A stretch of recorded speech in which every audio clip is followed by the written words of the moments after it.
और ऐसी खबर आपको बताने वाले हैं जिसका संबंध आपके बोलने की आजादी से है। उससे ज्यादा आप यह समझ सकते हैं कि आपके सोचने की आजादी से है। दुनिया के सबसे अमीर शख्स और टेस्ला के सीईओ एलन मस्क ने आखिरकार महीनों से चल रही ट्विटर डील पूरी तरह से कर ली है और अब वो माइक्रो ब्लॉगिंग साइट ट्विटर के नए मालिक बन चुके हैं। मस्क ने ट्विटर को खरीदने के लिए $44 बिलियन यानी करीब करीब 3,36,000 करोड़ रुपए खर्च किए। कल यानी 27 अक्टूबर को मस्क ने एक वीडियो ट्वीट किया था जिसमें वो अपने हाथ में एक सिंक थामकर ट्विटर के हेड ऑफिस के अंदर घुसते हुए नजर आए थे। ये वीडियो है।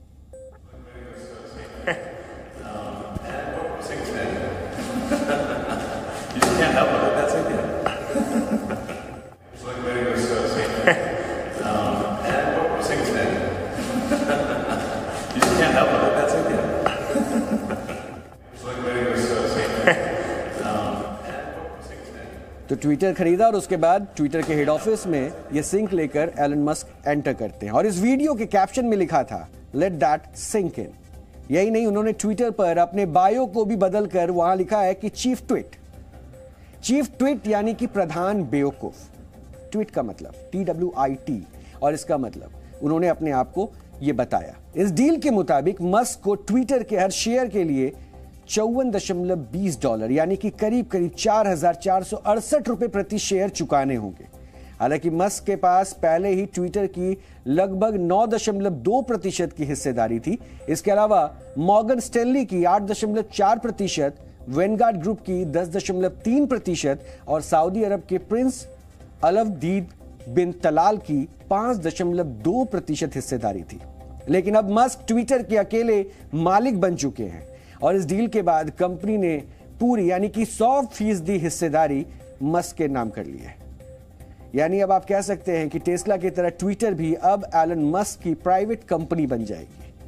हालांकि मस्क की ये ट्विटर डील ट्विस्ट और टर्न से भी भरपूर रही।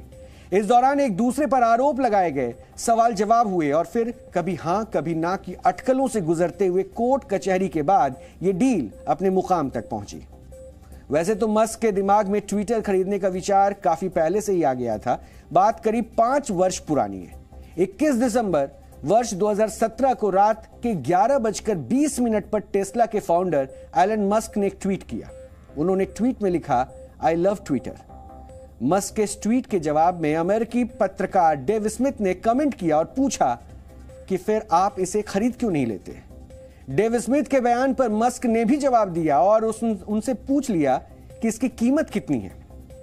इसका मतलब है कि मस्क ने ट्विटर खरीदने का मन उसी वक्त बना लिया था और वो सिर्फ सही वक्त का इंतजार कर रहे थे, क्योंकि इस ट्वीट के 52 महीने बाद 26 अप्रैल 2022 को एलन मस्क ने ट्विटर को खरीद लिया। इससे पहले एलन मस्क ने इसी महीने 4 अप्रैल को पहली बार ट्विटर में लगभग 9.2% शेयर खरीदने की जानकारी दी थी। 9 अप्रैल को पहली बार एलन मस्क और सीईओ पराग अग्रवाल के बीच तल्खियां सामने आई और दोनों के बीच ट्विटर पर ही तीखे सवाल जवाब हुए।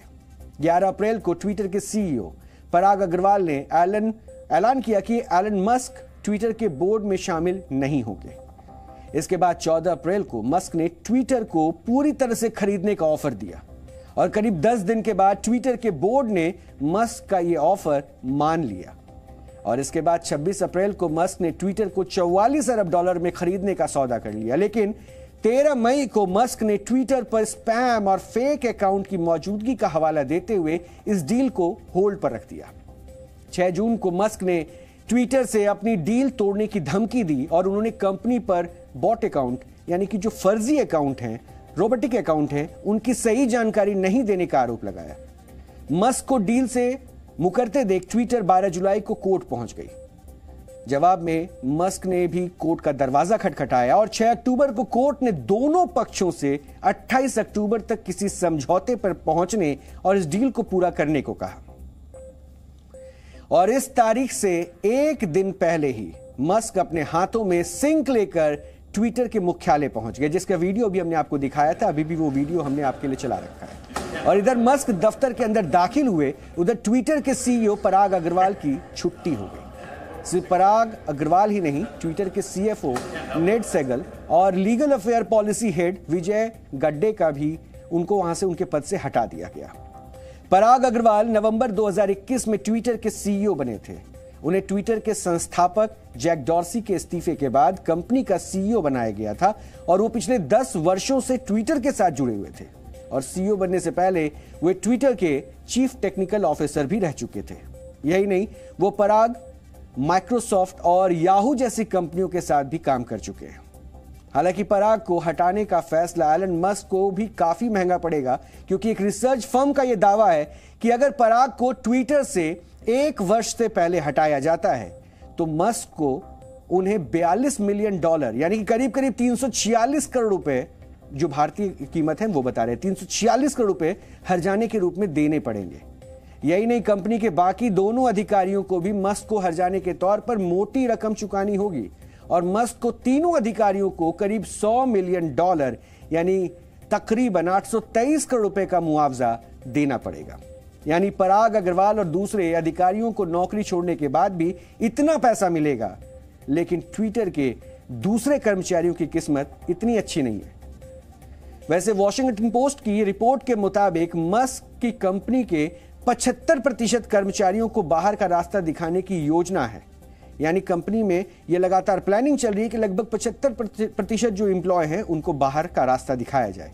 और रिपोर्ट में यह भी बताया जा रहा है कि मस्क लगभग 7,500 एम्प्लॉयज में से 75% यानी कि करीब करीब 5600 कर्मचारियों को नौकरी से हटा सकते हैं। और इसलिए अब ट्विटर के दूसरे कर्मचारी भी डरे हुए हैं।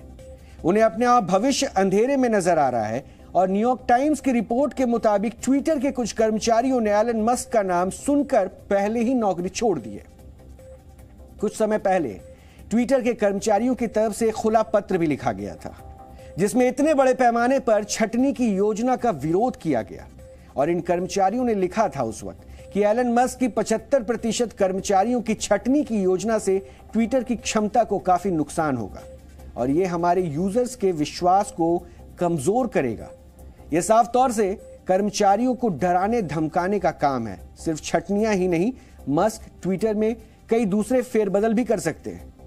हो सकता है कि अमेरिका के पूर्व राष्ट्रपति डोनाल्ड ट्रंप के ट्विटर अकाउंट को फिर से बहाल कर दिया जाए। उनके अकाउंट को 6 जनवरी को कैपिटल हिल्स में हुई हिंसा के बाद हमेशा के लिए बंद कर दिया गया था और मस्क ने ट्विटर की इस कार्रवाई पर कड़ी आलोचना भी जताई थी। अटकलें यह भी है कि अब ट्विटर में राजनीतिक विज्ञापनों पर लगाए गए प्रतिबंधों में भी छूट दी जा सकती है और इसका असर दुनिया भर के कई देशों के चुनावों में देखने को मिल सकता है। यही नहीं, एलन मस्क ट्विटर के कुछ वैसे फीचर्स को बंद कर सकते हैं जिनसे कंपनी को खास कमाई नहीं होती, जबकि कुछ नई सुविधाएं और सेवाओं को शुरू किया जा सकता है। अपने जन्म के बाद से ही ट्विटर की बैलेंस शीट बेहद खराब रही है और इस कंपनी ने ज्यादातर वक्त घाटा ही उठाया है, लेकिन इसके बावजूद मस्क ने ट्विटर के लिए इतनी बड़ी रकम खर्च कर दी और इसलिए आज आपको यह जरूर जानना चाहिए कि दुनिया के सबसे अमीर आदमी को ट्विटर जैसी कंपनी में ऐसा क्या दिखा कि वो इसे खरीदने के पीछे दौड़ गए। हालांकि एलन मस्क ने कहा है कि वो कारोबार करने के मकसद से ट्विटर को नहीं खरीदना चाहते, बल्कि वो इस सोशल मीडिया प्लेटफॉर्म को खरीदकर यह सुनिश्चित करना चाहते हैं कि दुनिया में ट्विटर का इस्तेमाल करने वाले लोगों को इसके माध्यम से फ्रीडम ऑफ स्पीच यानी कि अभिव्यक्ति की आजादी मिलती रहे। उनका एक ट्वीट भी इसी तरफ इशारा करता है। मस्क ने लिखा है, द बर्ड इज फ्रीड, यानी कि चिड़िया आजाद हो चुकी है। जाहिर है उनका इशारा ट्विटर की चिड़िया की तरफ ही था और वो यही कहना चाह रहे हैं कि अब ट्विटर पहले से ज्यादा ओपन होगा, यानी स्वच्छंद होगा, खुलकर लिखने की आजादी होगी। उन्होंने एक लेटर लिखकर बताया है कि आज सोशल मीडिया फार राइट और फार लेफ्ट लॉबी के बीच बढ़ता जा रहा है और ट्विटर के जरिए उनका प्रयास होगा कि यह सूरत बदली जा सके और स्वस्थ संवाद को बढ़ावा दिया जा सके। जबकि सच यह है कि एलन मस्क ने ट्विटर को घाटे में होने के बावजूद इसलिए खरीदा क्योंकि वो इसकी सॉफ्ट पावर को जानते हैं। एलन मस्क अच्छे से जानते हैं कि अगर ट्विटर का नियंत्रण उनके हाथों में आ गया तो वो दुनिया के बड़े बड़े इन्फ्लुएंसर्स और ब्लू टिक वाले लोगों को आसानी से प्रभावित कर पाएंगे। ट्विटर की इस सॉफ्ट पावर को हम आंकड़ों के जरिए आपको समझाने की कोशिश करेंगे। वर्ष 2021 में ट्विटर के एक्टिव यूजर्स की संख्या बढ़कर लगभग 40 करोड़ हो चुकी है, जिनमें से 20 करोड़ 60 लाख यूजर्स हर दिन ट्विटर एक्सेस करते हैं। ट्विटर के सबसे ज्यादा 7 करोड़ 30 लाख यूजर्स अमेरिका में हैं और इसके बाद इस सूची में जापान का नंबर आता है, जहां ट्विटर के 5 करोड़ 55 लाख यूजर्स हैं और भारत में ट्विटर का इस्तेमाल करने वाले लोगों की संख्या है 2 करोड़ 21 लाख। इसके अलावा ट्विटर पर बराक ओबामा से लेकर जस्टिन बाइबर और भारत के प्रधानमंत्री नरेंद्र मोदी से लेकर एलन मस्क तक हैं। यानी दुनिया के तमाम बड़े सेलिब्रिटीज, चाहे वो नेता हो, अभिनेता हो, खिलाड़ी हो या किसी दूसरे क्षेत्र के इन्फ्लुएंसर्स हो, वो सब ट्विटर पर है। ट्विटर का प्रभाव उनके बिजनेस के साइज और यूजर्स की संख्या से काफी बड़ा है, क्योंकि ये प्लेटफॉर्म लोगों को एक ऐसा मंच देता है जहां खबरें भी ब्रेक होती हैं और नैरेटिव्स भी गढ़े जाते हैं। और यही बात ट्विटर को एक शक्तिशाली टूल के रूप में स्थापित करती है। ट्विटर से किसी देश की सरकार के खिलाफ अभियान भी चलाए जा सकते हैं, ये हमने कई बार देखा भी है। एलन मस्क ये भी जानते हैं कि वो ट्विटर की मदद से दुनिया के छोटे बड़े सभी देशों की सरकारों को प्रभावित करने की क्षमता हासिल कर सकते हैं और इसका इस्तेमाल अपनी नीतियों और बिजनेस मॉडल को लागू करने के लिए भी वो कर सकते हैं।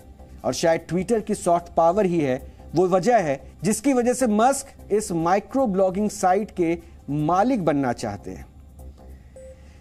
वैसे जानकारी तो यह भी मिल रही है कि ट्विटर के जरिए मस्क एक नए प्लानिंग के मूड में है, जिसमें वो एक ऐसा मंच तैयार करना चाहते हैं जहां पे सब कुछ मौजूद हो। यानी आप शॉपिंग भी वहीं कर पाए, गाड़ी भी बुक वहां पे कर पाए, सोशल मीडिया ऐप के तौर पर भी आप ट्विटर का इस्तेमाल जैसे कर रहे थे आप वो कर पाए। यानी तैयारी बहुत कुछ है और हम सब की निगाहें उसी पे है कि अब एलन मस्क क्या कुछ करने वाले हैं।